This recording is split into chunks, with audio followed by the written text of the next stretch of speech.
Bismillahirrahmanirrahim. Assalamualaikum warahmatullahi wabarakatuh. Innal hamdalillah nahmaduhu wa nasta'inuhu wa nastaghfiruh wa na'udzu billahi min shururi anfusina wa min sayyiati a'malina. Man yahdihillahu fala mudilla lahu wa man yudlil fala hadiya lahu. Asyhadu an la ilaha illallah wahdahu la syarika lahu wa asyhadu anna Muhammadan abduhu wa rasuluhu, amma ba'd. Kaum muslimin yang dirahmati Allah Subhanahu wa taala, segala puji bagi Allah Subhanahu wa taala semesta alam. Salawat beserta salam senantiasa tercurahkan kepada Nabi kita Muhammad sallallahu alaihi wasallam, keluarganya, begitu pula para sahabatnya. Kaum muslimin yang dirahmati Allah Subhanahu wa taala, manusia dalam mengarungi kehidupan dunia ini tidaklah hidup untuk selamanya. Akan datang kepada mereka kematian, yaitu masa di mana mereka berpisah dari kehidupan dunia. Allah Subhanahu wa taala berfirman dalam Al-Qur'an surat Ali Imran ayat 185, kullu nafsin za'iqatul maut. Semuanya setiap jiwa pasti akan mengalami kematian. Tidak ada seorang pun yang dapat lari dan terhindar dari kematian, meskipun ia bersembunyi di benteng yang sangat kokoh, memiliki tubuh yang kuat lagi perkasa, memiliki harta yang sangat melimpah, memiliki kedudukan yang sangat tinggi. Ketika kematian datang kepadanya, maka ia tidak bisa mengelaknya. Ainama takunu yudrikumul maut walau kuntum fi burujim musyayyadah. Dimanapun kalian berada, kematian itu akan dapat kalian meskipun kalian di benteng yang kokoh.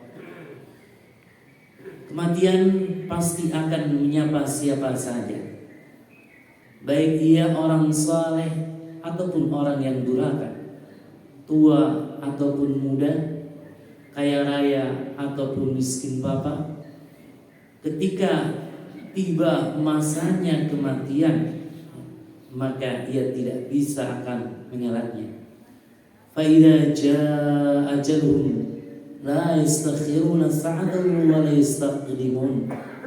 Maka apabila tiba waktunya ajal mereka, maka tidak bisa dimajukan sedikit pun dan tidak bisa dimundurkan.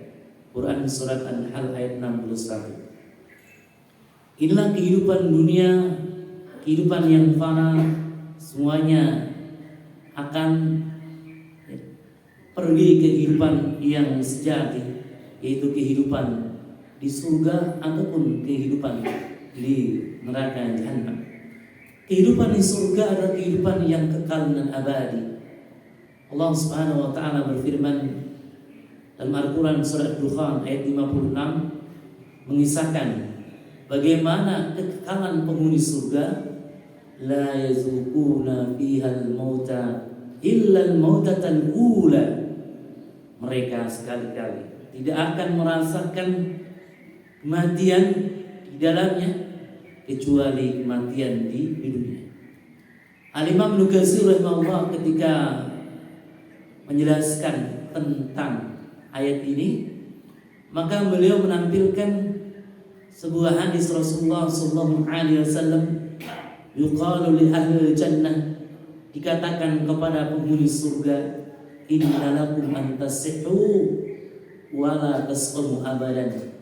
Wahai penghuni surga, kalian ketika berada di surga pasti selama-lamanya akan sehat terus.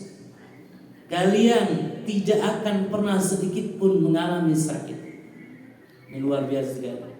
Ya, manusia ketika di dunia ini, ya, ada yang sakit jantung, ada yang sakit diabetes, ada yang sakit paru-paru, dan juga sakit-sakit yang lain.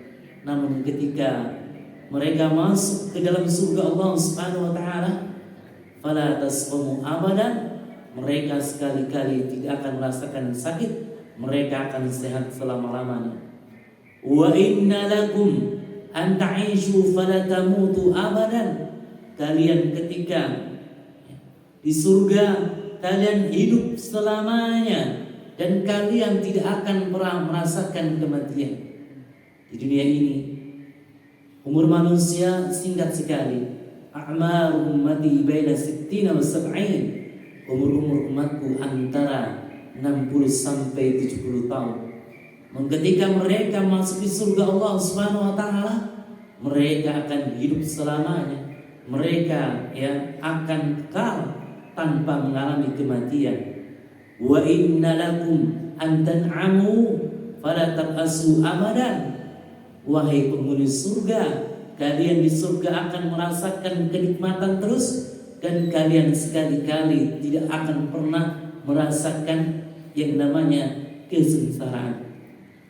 Karena di surga penuh dengan kebahagiaan, penuh dengan kegembiraan, tidak ada sedikit pun kesengsaraan. Wa inna lakum man tasubbu fala tahramu abadan. Wahai penghuni surga, kalian akan muda terus. Ya, dalam hadis dikatakan umurnya umurnya 33 tahun, dan kalian sedikit pun tidak akan merasakan tua. Hadirin yang dirahmati Allah Subhanahu wa taala, inilah kehidupan di surga, kehidupan akhirat, kehidupan pun kekal dan abadi. Kehidupan dunia adalah kehidupan yang fana. Manusia ketika hidup dunia ini ada dua kelompok. Kelompok yang mencintai dunia sehingga mengorbankan kehidupan akhiratnya. Ada sekelompok yang memang mencintai akhirat, maka dia rela mengorbankan dunianya. Sehingga dalam hadis yang diriwayatkan Imam Ahmad, Rasulullah SAW bersabda, "Man habba dunya adarra bi akhirati." Barang siapa yang cinta dunia, maka dia akan mengorbankan akhirat. Betul. Ketika dia cinta harta, cinta jabatan, cinta kedudukan, mengorbankan akhiratnya, sehingga mengorbankan sholatnya, mengorbankan hajinya, mengorbankan umrahnya demi meraih dunia. Wa man habba akhirata amara bidunya. Barang siapa yang cinta kehidupan akhirat, pasti dia mengorbankan dunia. Dia tidak mau menumpukan harta, sebabkan harta tersebut harta haram, ditinggalkan harta haram karena dia cinta kehidupan akhirat. Fa'athiru ma yabqa ala ma yafna. Kata Rasulullah SAW, maka dahulukanlah alam yang kekal abadi, utamakan alam akhirat daripada alam dunia yang fana. Hadirin yang dirahmati Allah Subhanahu wa taala, agar kita senantiasa ingat terhadap kehidupan akhirat, maka alangkah baiknya kita mencoba untuk merenungi bagaimana kehidupan alam kubur. Manusia mengalami berapa fase dalam kehidupannya? 3 fase. Fase yang pertama adalah fase dunia, yang sedang kita alami ini, fase kehidupan. Yang kedua adalah fase alam barzah, alam kubur, alam transit menuju alam akhirat. Kemudian yang ketiga adalah alam akhirat, surga atau neraka jahanam. Alhamdulillah. Hadirin yang rahmat Allah Subhanahu wa taala, insyaallah di kesempatan yang berbahagia kali ini kita mencoba untuk mengkaji tentang misteri alam kubur. Kaum muslimin yang dirahmati Allah Subhanahu wa taala,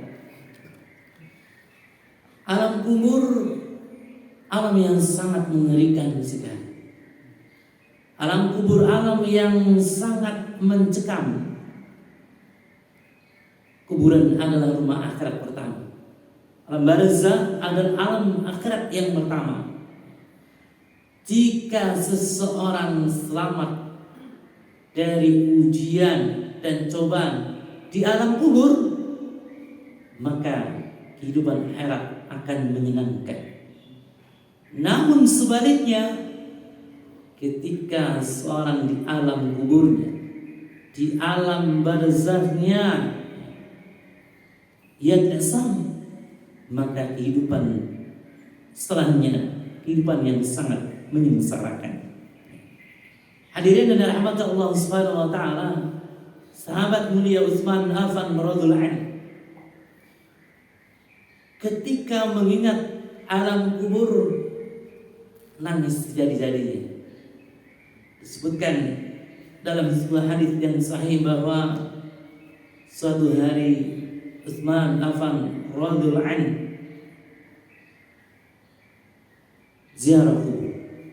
Kemudian Utsman Affan radhiyallahu anhu menangis jadi-jadinya.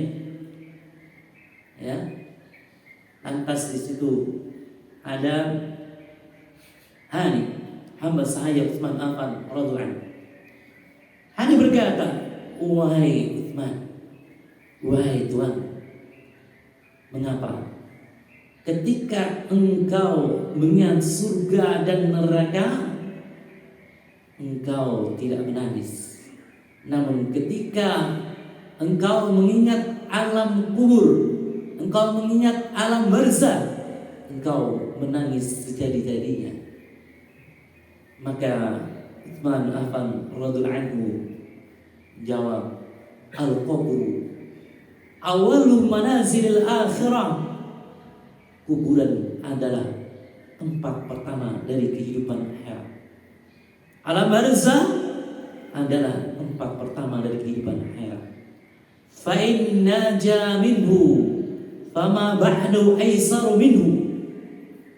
Maka siapa saja yang selamat darinya, selamat di kehidupan alam barzakh, maka kehidupan setelahnya akan menyenangkan, akan lebih mudah, akan membahagiakan. Wa illam yanju minhu fama ba'du asyad. Siapa saja yang tidak selamat di kehidupan alam barzakhnya, maka kehidupan setelahnya akan lebih menyengsarakan. Kehidupan setelahnya akan lebih sulit, lebih dahsyat. Sampai-sampai hadirin yang dirahmati Allah Subhanahu wa taala, ketika seorang berada di alam barzakh, ketika seorang berada di alam kubur, dia sudah tahu tempatnya, apakah nantinya ia di surga ataukah nantinya ia berada di api neraka jahanam. Imam Bukhari dan Imam Muslim meriwayatkan hadis bahwa Rasulullah sallallahu alaihi wasallam bersabda, "Inna hadakum idza urida mata." Salah seorang di antara kalian apabila meninggal dunia, urida alaihi maq'adu bil ghadati wal 'ashi, maka akan diperlihatkan tempat baginya di waktu pagi dan juga waktu petang. In kana min ahlil jannah fa min ahlil jannah. Jika penghuni kubur tersebut termasuk penghuni surga, maka akan diperlihatkan kepadanya surga di waktu pagi dan petang di alam kuburnya. Wa in kana min ahlin nar fa min ahlin nar. Sebaliknya, apabila ia termasuk penghuni api neraka jahanam, maka akan diperlihatkan kepadanya neraka jahanam tiap pagi dan petang. Kaum muslimin yang dirahmati Allah Subhanahu wa taala, terkait dengan masalah alam kubur ini ada beberapa. Yang pertama, kaum muslimin dan dirahmati Allah Subhanahu wa taala. Setiap dari kita nanti ketika kita meninggal dunia, kemudian kita dimasukkan ke dalam liang lahat, maka kita semuanya akan mengalami himpitan kubur. Peristiwa yang sangat mengerikan. Himpitan kubur itu terjadi pada orang mukmin maupun orang kafir, orang saleh maupun orang durhaka, anak kecil maupun orang dewasa. Nanti ketika masuk liang lahat, semuanya mengalami himpitan kubur. Kubur akan menjepitnya, kubur akan menghimpitnya. Hal ini berdasarkan hadis yang diriwayatkan oleh Imam Tahawi, ya. Dan juga di sini diriwayatkan oleh Imam Ahmad bahwa Rasulullah SAW bersabda, "Inna lil qabri bahtatan." Sesungguhnya kubur itu memiliki himpitan. Falau naja aw salima hadun minha, seandainya seorang selamat darinya, naja Sa'd bin Mu'adz, niscaya Sa'd bin Mu'adz itu akan selamat. Kaum muslimin yang dirahmati Allah Subhanahu wa taala, Sa'd bin Mu'adz ini seorang sahabat Ansar, sahabat yang agung, sahabat mulia, termasuk penghulu kalangan Ansar, dan termasuk 10 orang yang diberi kabar gembira masuk surga. Jadi ketika Rasulullah SAW masih hidup, ya, belum memberikan informasi kepada para sahabat, ya, 10 yang diberi kabar gembira masuk surga. An-Nabiyyu fil jannah, Nabi masuk surga. Abu Bakar fil jannah, Abu Bakar masuk surga, ya. Umar masuk surga, Utsman masuk surga, ya. Ali masuk surga. Termasuk juga disebutkan Sa'd bin Mu'adz itu masuk surga. Nah, ketika Sa'd bin Mu'adz meninggal dunia, jenazahnya dikubur, kemudian beliau radhiyallahu anhu dihimpit oleh kuburan. Ini semua dialami oleh manusia, baik dia orang beriman ataupun tidak beriman, orang saleh maupun orang yang durhaka. Para ulama memberikan penjelasan, yaitu Imam Tahawi dan juga para imam Ahlussunnah wal Jamaah yang lainnya. Himpitan kubur bagi orang-orang yang tidak beriman, bagi orang-orang kafir, ini merupakan siksaan bagi mereka. Sedangkan himpitan kubur bagi orang-orang yang beriman, ya, ini seperti halnya, ya, seorang ketika dunia itu dia mengalami sakit, ya. Kemudian ketika di dunia itu mengalami musibah, ketika di dunia, ya, dia ditinggal oleh istrinya, ditinggal oleh anak, dia meninggal dunia, anak meninggal dunia, ya. Kemudian ketika di dunia dia mengalami sakaratul maut, ya. Himpitan kubur seperti ini, suatu yang pasti terjadi dialami oleh, ya, manusia, termasuk orang-orang yang beriman. Tentunya hal ini takfir dzunub, sebagai penghapus dosa bagi mereka. Oleh karena itu, Sa'd bin Mu'adz pun mengalami himpitan kubur, bahkan ketika itu harus sampai berguncang, pintu-pintu langit terbuka, disaksikan oleh 70.000 malaikat. Kaum muslimin yang dirahmati Allah Subhanahu wa taala, Diriwayatkan dari Abu Ayyub Al-Ansari radhiyallahu anhu, anna sabiyyan dufina faqala sallallahu alaihi wasallam law aflata ahadun min dhammatil qabri la aflata hadha as-sabi. Kata Abu Ayyub Al-Ansari radhiyallahu anhu, sesungguhnya di zaman Rasulullah sallallahu alaihi wasallam ada seorang anak kecil meninggal dunia lalu dikubur. Maka Rasulullah sallallahu alaihi wasallam bersabda, seandainya seorang selamat dari impitan kubur, niscaya anak ini akan selamat. Kaum muslimin yang dirahmati Allah Subhanahu wa taala, dari itu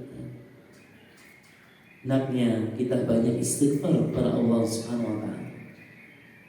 Banyak mohon ampun kepada Allah Subhanahu wa taala, terutama di sepertiga malam terakhir.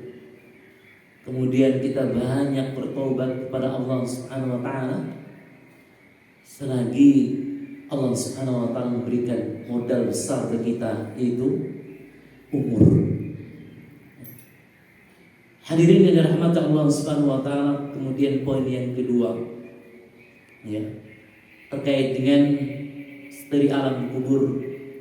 Poin yang kedua adalah akal mayit akan dikembalikan di alam kubur. Akal mayit akan dikembalikan di alam kubur. Hal ini berdasarkan hadis Rasulullah sallallahu alaihi wasallam, hadis riwayat Ahmad, Ibnu Hibban, Tabrani, dan di sini derajatnya hasan, bahwa Abdullah bin Umar radhiyallahu anhu mengatakan anna Rasulullah sallallahu alaihi wasallam dzakara fatanan kubur. Pada suatu hari Rasulullah sallallahu alaihi wasallam menyebutkan tentang fitnah kubur. Jadi Rasulullah sallallahu alaihi wasallam bermajelis dengan para sahabat beliau. Kemudian beliau memberikan ujangan, memberikan nasihat yang sangat berharga sekali, yaitu tentang masalah fitnah kubur. Tentang masalah fitnah kubur. Faqala Umar, aturaddu 'alaina quluna ya Rasulullah.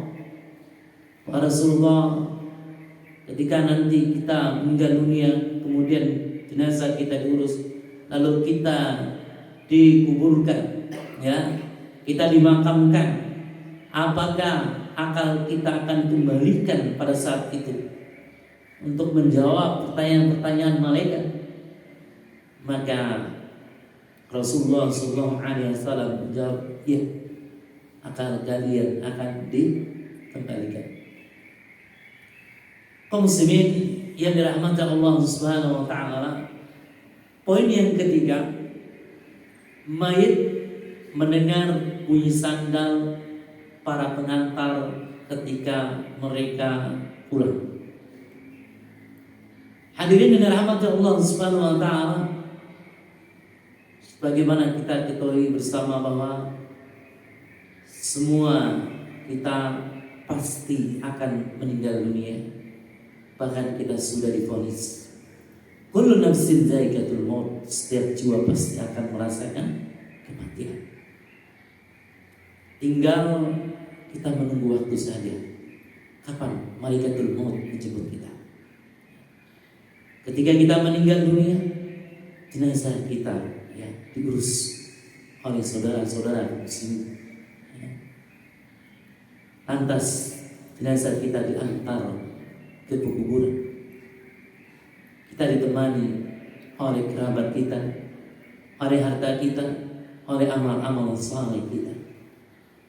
Ketika kita dimasukkan ke dalam liang lahat, maka yang menemani kita hanya satu, yaitu amal saleh. Amal saleh dan amal saleh. Rumah megah yang kita bangun, kita tinggal, dan mungkin dimasukkan ke dalam neraka. Mobil mewah yang kita punya, kita tinggalkan.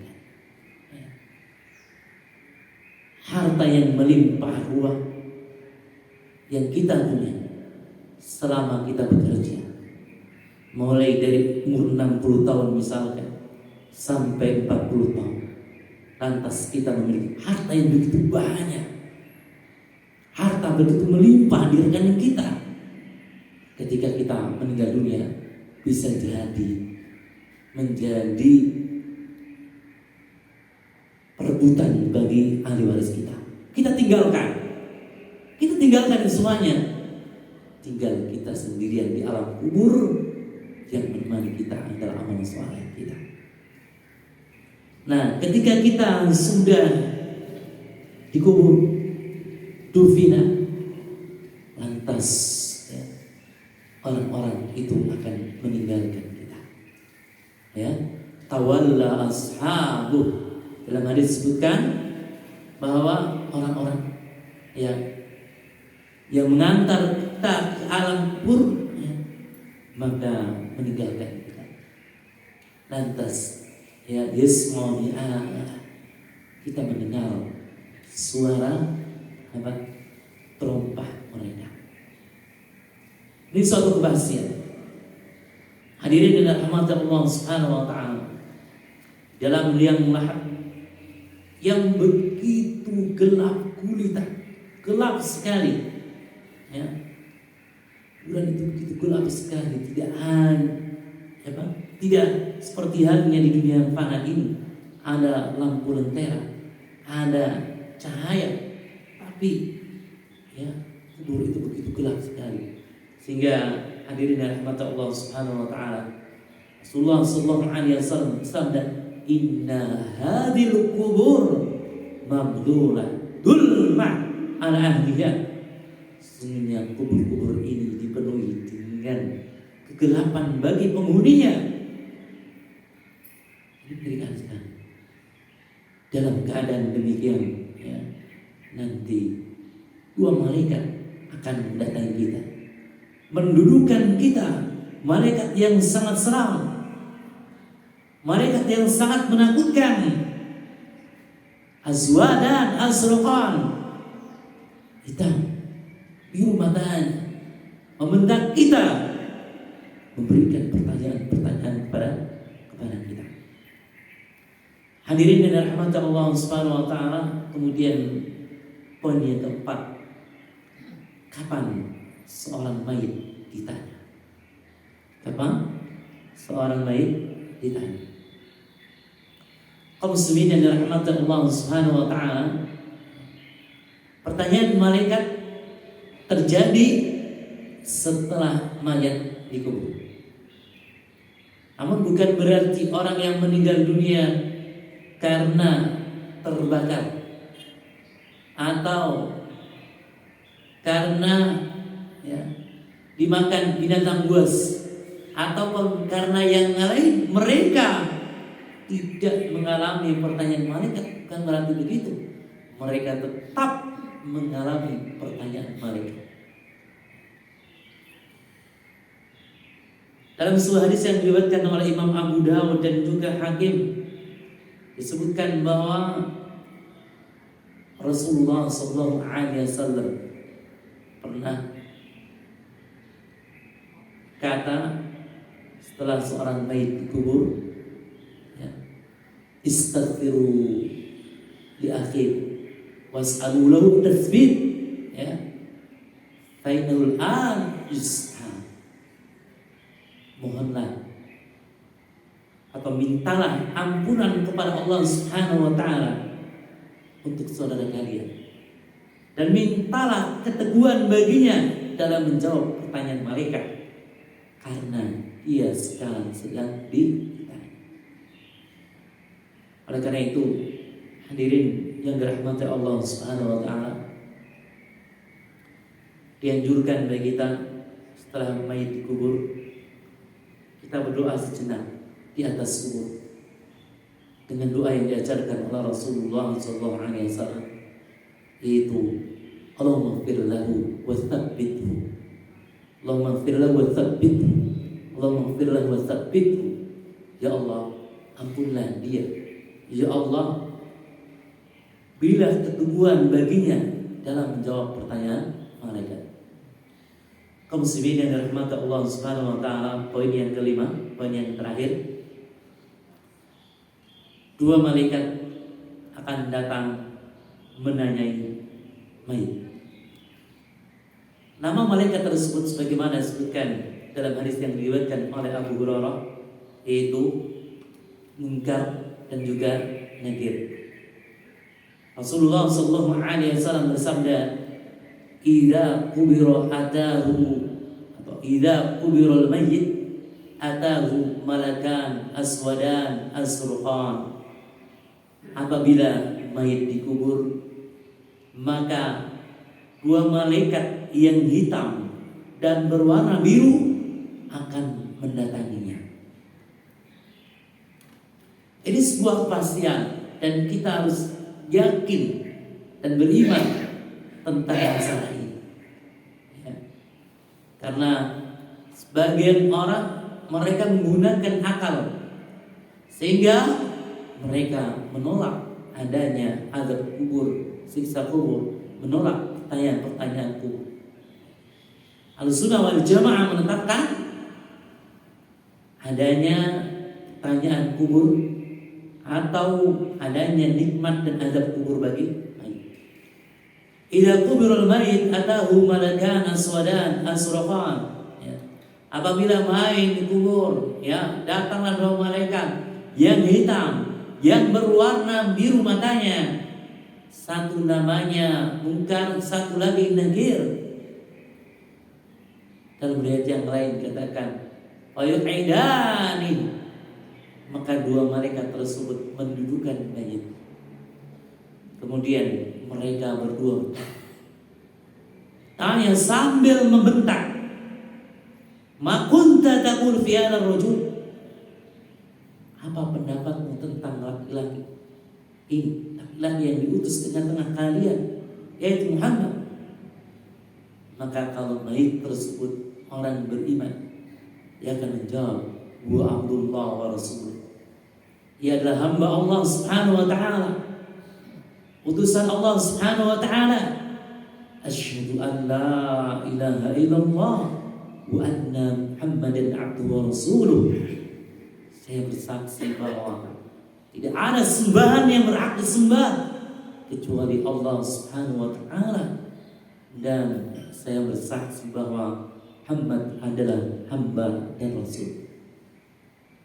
Kaum muslimin yang dirahmati Allah Subhanahu wa taala, ketika orang mukmin tersebut mampu menjawab pertanyaan malaikat, maka ada seorang penyeru berkata, "Bentangkan bagi dia permadani dari surga. Pakaikanlah bagi dia pakaian dari surga." Kemudian, ya, di alam kuburnya dia mencium aroma surga, aroma yang sangat wangi sekali, aroma yang sangat harum sekali. Ya. Bahkan dalam hadits yang lain disebutkan, ya, kuburnya luaskan, ya, sekitar 70 hasta. Dalam hadits yang lain diluaskan sampai mata memandang. Berbeda halnya dengan orang yang tidak beriman, orang munafik, ya. Ketika ditanya oleh dua malaikat tersebut, "Apa pendapatmu tentang laki-laki yang diutus tengah-tengah kalian?" Maka mereka tidak bisa menjawab. Kami berkata sebagaimana orang-orang berkata. Malaikat tersebut berkata, "Apakah engkau tidak tahu? Apakah engkau tidak mau mencari tahu?" Akhirnya kedua malaikat tersebut memukul wajahnya dengan palu dari besi, ya, sampai seluruh makhluk di dunia ini mendengarnya kecuali jin dan manusia. Dalam riwayat yang lain disebutkan, apabila palu tersebut digunakan untuk memukul gunung, niscaya gunung tersebut hancur berantakan. Hadirin yang dirahmati Allah Subhanahu wa taala, oleh karena itu banyak-banyaklah kita minta perlindungan kepada Allah Subhanahu wa taala dari azab kubur yang sangat mengerikan ini.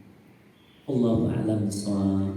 Barangkali ada pertanyaan terkait dengan materi, silakan.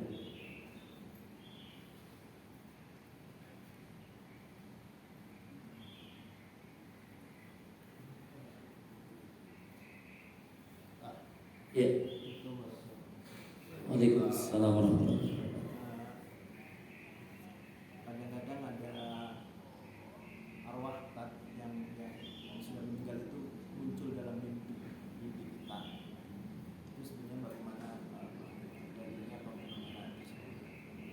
Terus yang kedua adalah mengenai di alam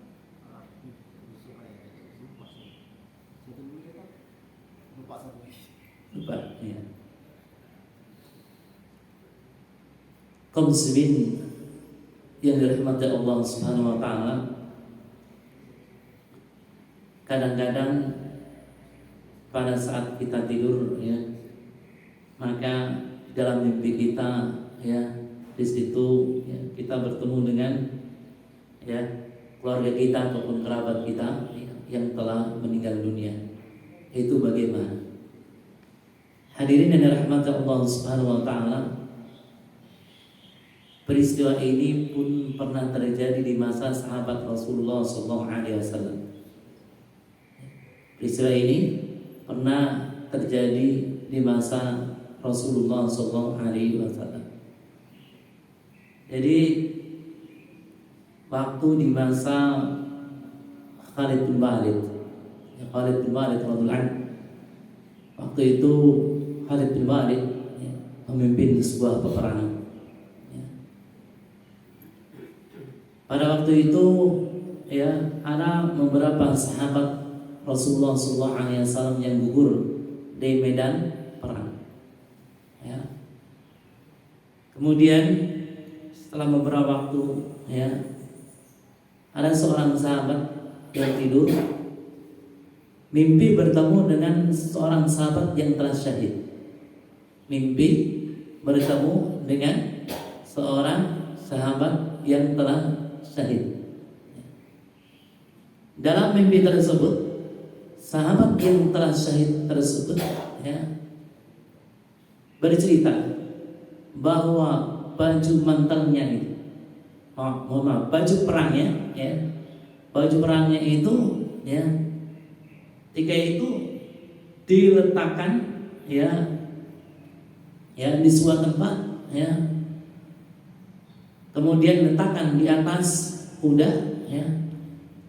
Baju perangnya cirinya ini diambil oleh seseorang, oleh karena itu ya, saya memerintahkan kepada kamu ya, ambil baju perang itu, karena baju perang itu baju perang yang berharga gitu. Sahabat tersebut ya bangun, mimpi seperti ini ya, teman saya bercerita seperti ini. Akhirnya sahabat ini datang kepada Khalid bin Walid, Pak Khalid ya, ini fulan yang bercerita kepada saya bahwa ya baju perangnya dicuri oleh fulan, ciri-cirinya begini ya, gimana ya. Kata Khalid bin Walid, cari Khalid bin Walid mengatakan begitu, cari. Akhirnya pada dicari qadarul masya'ah ya, akhirnya apa, ketemu itu baju perang ya. Nah, sehingga para ulama menyebutkan bahwa terkadang ya, ruh yang telah meninggal dunia itu bertemu dengan ruh orang yang masih hidup pada saat mimpi. Wallahu a'lam bishawab. Ini pendapat para ulama, bukan dari anak pribadi ya, yang anak baca dari beberapa buku. Di antaranya ya bisa dilihat nanti ya di buku terkait dengan perjalanan ruh setelah mati ya, judul bukunya adalah Masail di Azabil Qabri wa Na'imi wal Hayat Al-Barzakhiyah ya, yang ditulis oleh Khalid bin Abdurrahman Asy-Syai'. Allahu a'lam bishawab. Ada lagi? Ya. Kalau amalan apa yang bisa kita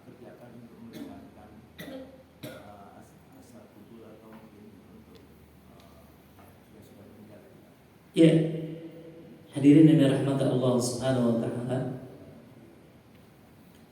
Amalan apa yang bisa menghindarkan kita, menyelamatkan kita dari siksa kubur dan juga fitnahnya? Yang pertama adalah mati syahid di medan perang. Itu yang pertama, mati syahid di medan perang. Sehingga Rasulullah SAW bersabda, "Di syahid indallah sittu khisalin." Jadi orang yang mati syahid memiliki 6 macam keutamaan di sisi Allah Subhanahu wa taala. Yang pertama adalah Allah Subhanahu wa taala akan mengampuni dosanya sejak tetesan darah yang pertama.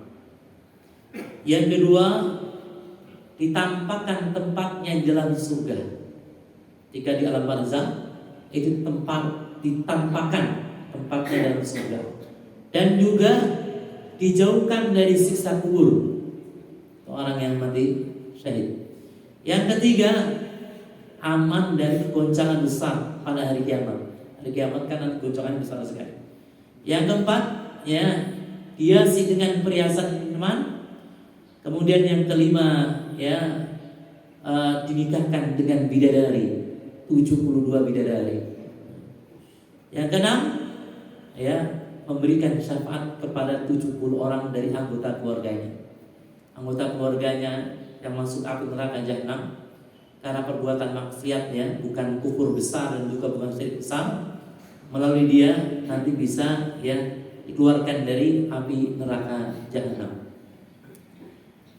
Kedua, berjaga-jaga di perbatasan.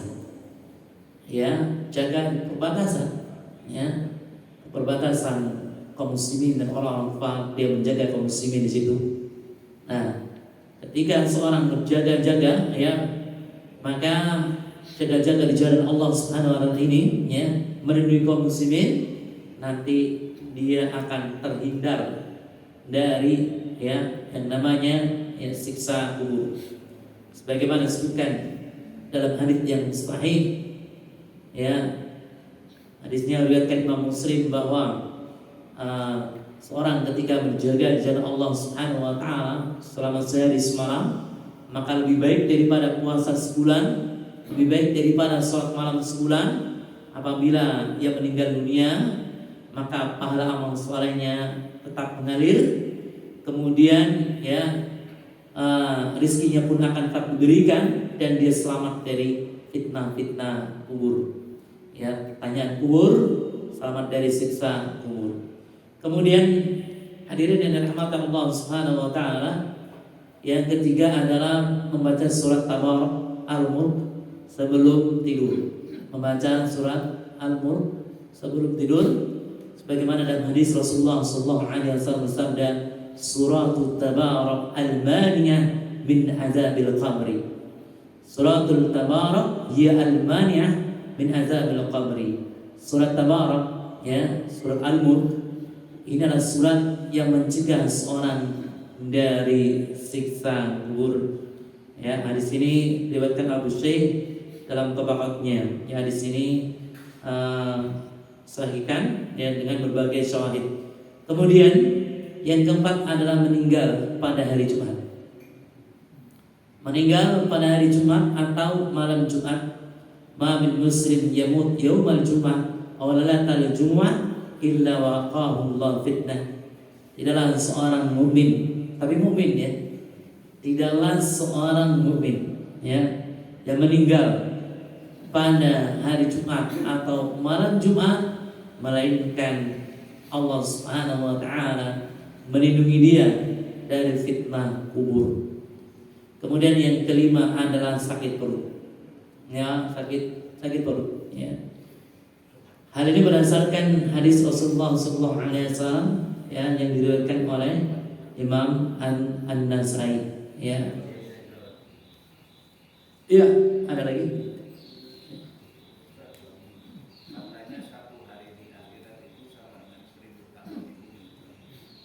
Iya, betul. Berarti Rasulullah menunggu kita itu enggak sampai 2 menit. 1 hari akhirat riwayat yang lain 1000 tahun di dunia.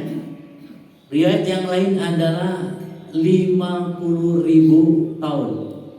Ya, 50.000 tahun. Lama. Satu hari di akhirat perbandingannya, ya. Ya. Dalam hadits yang lain dikatakan 50.000 tahun. 50.000 tahunnya. 50.000 tahun di dunia lama banget. Lama banget. Atau 1000 tahun ya. Itu ada riwayat yang lain, ayat Al-Quran yang mengatakan 1000 tahun. Kemudian dalam hadits itu 50.000 tahun. Kalau ambil berapa 1000 tahun? Berapa itu? 2 menit. Iya. Iya. Lah panjang sekali kehidupan akhirat. Panjang sekali. Panjang sekali. Oleh karena itu yang paling penting adalah kita berbekal. Watazawwadu fa inna khairaz zadi taqwa. Berbekalah. Sebaik-baik bekal itu adalah takwa kepada Allah Subhanahu wa taala. Manfaatkan ya waktu dengan semaksimal mungkin, sebaik mungkin untuk ya meraih kesuksesan akhirat. Ya, jika Allah Subhanahu wa taala masih memberi umur panjang kita udah berumur 50 tahun, 60 tahun, kita masih beri kesehatan, ya, paksa jiwa kita untuk melakukan ketaatan kepada Allah Subhanahu wa taala. Seperti ini, ta'lim kalau nggak dipaksa, ya, itu berat. Kenapa? Inna nafsal ammaratun bisu. Sesungguhnya jiwa itu memerintahkan kepada keburukan.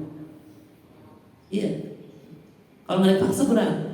Paling asik ketika subuh pulang ke rumah sambil nonton televisi, sambil ngopi, ya, sambil makan pisang goreng gitu.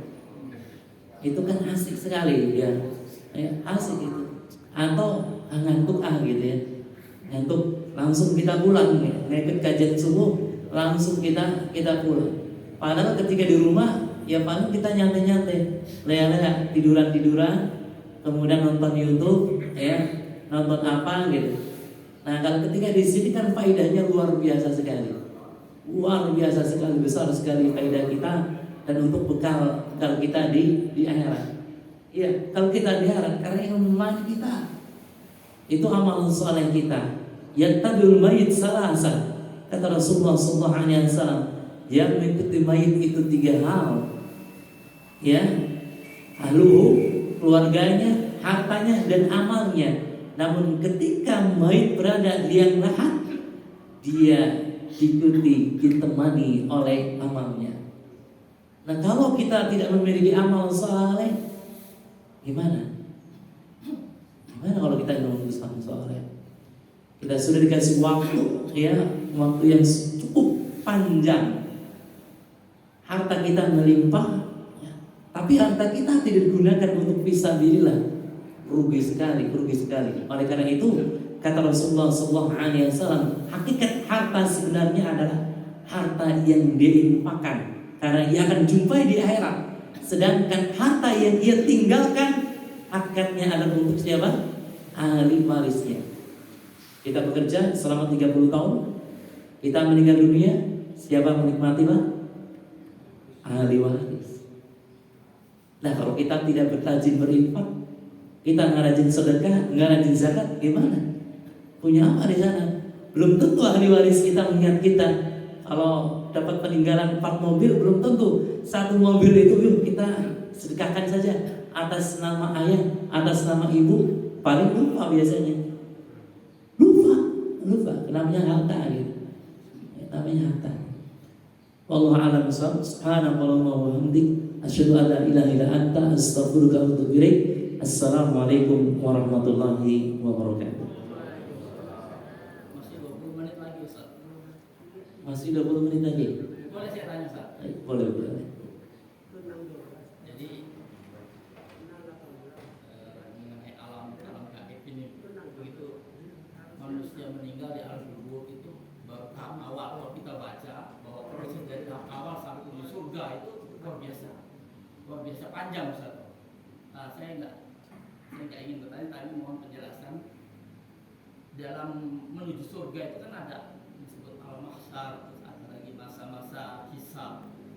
masa melewati surat mustaqim di mata surat belum mizan, dan terakhir itu penyaringannya itu di kalau nggak salah kontoroh, baru masuk surga. Nah proses dari alam kubur itu masa yang paling apa ya, yang kita tahu lah itu. Nah itu alam-alam apa itu kita bahwa manusia saya menuju ke surga itu yang saya sebutkan tadi, seperti masa hisab, mizan, Disebutnya alam apa? suatu mustaqim. Iya. Ya, itu pertama itu. Terus bentuk kita itu apa? Tadi Ustaz tadi bilang bahwa di alam kubur itu kita dikasih akal. Dikasih Akal ya. akal ya. Ya itu mas, itu apa bentuk kita nanti prosesnya panjang luar biasa itu ya, sampai penyaringan kontoroh untuk surga itu mau penjelasan itu gimana Ustaz? Jadi ini mungkin lebih dalam lagi lah. Jadi bukannya begitu masuk kubur terus surga begitu kan?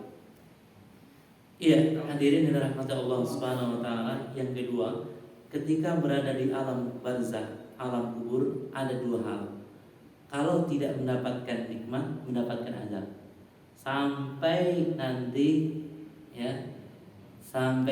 hari dibangkitkan. Kalau nggak nikmat, azab. Seperti di dalam sebuah hadits yang sahih, hadirin rahmat Allah Subhanahu wa taala, diriwayatkan Abu Dawud, Hakim dan juga yang lain-lain. Jadi ketika seorang beriman itu dapat menjawab pertanyaan malaikat, ketika malaikat bertanya kepadanya apa agamanya, dia bisa menjawab Islam. Apa nabinya, dia bisa menjawab Nabi Muhammad SAW. Ya, kemudian setelah itu ada penyeru, hambaku benar, maka bentangkanlah baginya permadani dari surga. Berilah pakaian dari surga. Bukakanlah baginya pintu menuju surga. Lalu sampai kepadanya bau semerbak wangi dari surga. Kemudian diluaskan kuburnya, seluas pandangan matanya. Kemudian datanglah kepadanya amal saleh. Yang amal saleh tersebut yang menjelma menjadi seorang yang memiliki seorang yang memiliki rupa yang sangat elok sekali, sangat indah sekali, mengenakan pakaian yang sangat bagus, kemudian aromanya wangi sekali. Ia berkata kepadanya, aku ini akan memberi kepada engkau kabar gembira. Aku memberi kabar kepada engkau bahwa Allah Subhanahu wa taala ridho kepada engkau. Allah Subhanahu wa taala menyiapkan engkau surga. Kau akan masuk surga. Begitu. Kemudian mayit tersebut bertanya, siapakah engkau? Orang tersebut mengatakan, aku adalah amal-amal soleh. Aku adalah amal-amal soleh. Jadi amal-amal soleh itu menjelma menjadi orang yang elok, pakaiannya bagus, yang sangat wangi sekali. Dan aku di sini memberi kabar gembira kepada engkau tentang surga. Hadirin dan rahmat Allah Subhanahu wa taala. Kemudian setelah itu dibukakan kepadanya satu pintu menuju surga. Kemudian inilah tempat mutlak. Dibukakan kepadanya juga satu pintu menuju api neraka jahanam. Dalam riwayat yang lain dikatakan lubang, bukakan kepadanya satu lubang menuju api neraka jahanam. Kemudian ini tempat bagi orang yang berbuat maksiat kepada Allah Subhanahu wa taala. Setelah itu dua malaikat tersebut berkata kepadanya bahwa engkau ketika di dunia sebagai orang yang iman, ketika engkau meninggal dunia kau pun tak berada dalam keimanan, kau percaya tentang hari akhir. Kemudian mayit tersebut mengatakan bahwa aku ingin pulang, aku ingin memberitahu kepada keluargaku. Malaikat tersebut berkata, tenanglah. Gitu. Dalam riwayat yang lain disebutkan, bahwa ketika dia ingin memberi kabar gembira kepada keluarganya, kata malaikat, tidurlah engkau sepertiannya tidurnya pengantin sampai engkau dibangkitkan. sampai engkau dibangkitkan. Jadi ya ketika kehidupan di ya alam barzakh, kalau nggak nikmat kubur, azab kubur itu saja sampai menunggu apa hari dibangkitkan, sampai menunggu hari dibangkitkan. Ya, kalau dia seorang yang kufar, ya seorang tidak beriman atau seorang munafik, ya disiksa terus. Kalau orang mukmin pelaku maksiat, gimana? Ada mendapatkan siksaan, ada juga mendapatkan siksaan. Ya, sampai disiksanya, tapi nggak kekal selama-lamanya. Sesuai dengan apa? Dosa yang mereka perbuat ketika di dunia. Setelah itu selesai. Ya, contoh, hadirin rahmat Allah Subhanahu Wa Taala, pernah Rasulullah SAW mimpi. Dalam mimpi tersebut diperlihatkan kepada beliau sallallahu alaihi wasallam berbagai siksaan alam barzakh. Di antaranya adalah orang yang senantiasa menggunjing. Ya, orang yang menggunjing. Punya itu panjang-panjang. Ini di alam barzakh, alam.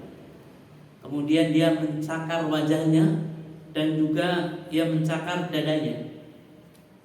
Ya, cakar wajahnya dan juga mencakar-cakar dadanya. Kemudian juga pernah diajarkan kepada Rasulullah SAW sisakan alam barzakh yang lain, yaitu para pelaku ribawi, di mana mereka ketika berada di alam barzakh berenang di sungai merah, ya sungai yang airnya merah seperti airnya darah, renang, kemudian dia ke tepian, ya menepi, kemudian di tepi tersebut ada seorang laki-laki yang membawa batu, sampingnya tumpukan batu yang banyak, yang batu, ya kemudian dilemparkan batu tersebut ke mulut ya orang yang sedang berenang.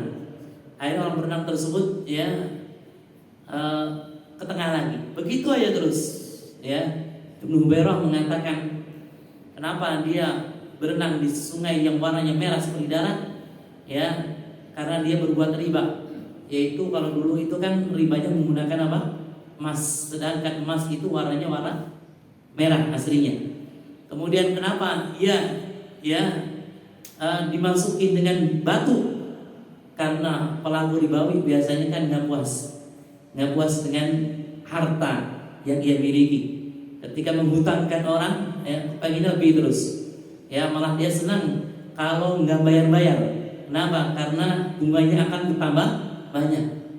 Kemudian juga alam barzakh yang lain terkait dengan masalah siksaan alam barzakh yang lain, yaitu siksaan bagi para pezina.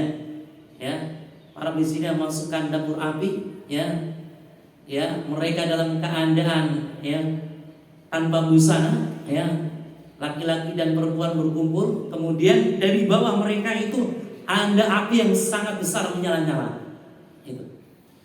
Pertanyaan yang pertama secara singkat, alam-alam yang disebutkan tadi, ya adanya mahsyar, adanya qantara, adanya sirat. Sirat itu jembatan, ya, jembatan yang dipancangkan di atas api neraka jahanam, itu namanya sirat, ya, jembatan yang dipancangkan di atas api neraka jahanam. Semuanya itu akan melewati, ya, itu lebih pipih dari sehelai rambut. Ini neraka, di atasnya ada jembatan, ya. Lebih pipih dari sehelai rambut, lebih tajam dari pedang. Lebih tajam dari pedang. Ini tergantung amal-amal soleh kita masing-masing.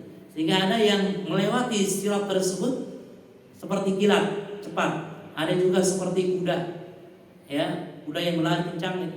Ada juga yang lambat sekali. Dan gelap sekali, gelap gulita sekali. Ya, begitu. Nah, semua peristiwa itu masuk dalam kategori alam akhirat. Ya, alam akhirat. Sehingga seperti dalam kitab Aqidah Wasithiyah disebutkan terkait dengan iman kepada rukun iman itu kan ada 6, ya. Di antaranya adalah iman kepada hari akhir. Nah, iman kepada hari akhir ini meliputi, ya, pintu gerbangnya ada kematian, kemudian alam barzakh, ya.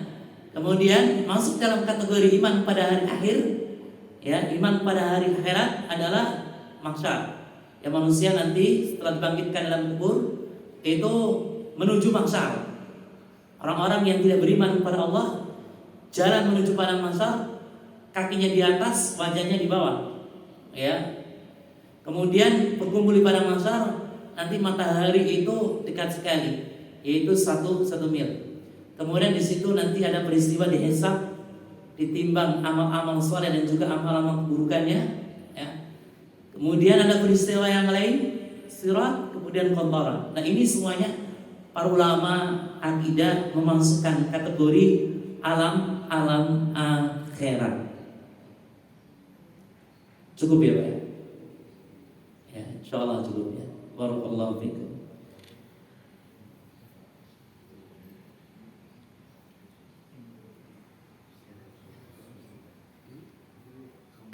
Assalamualaikum warahmatullahi wabarakatuh.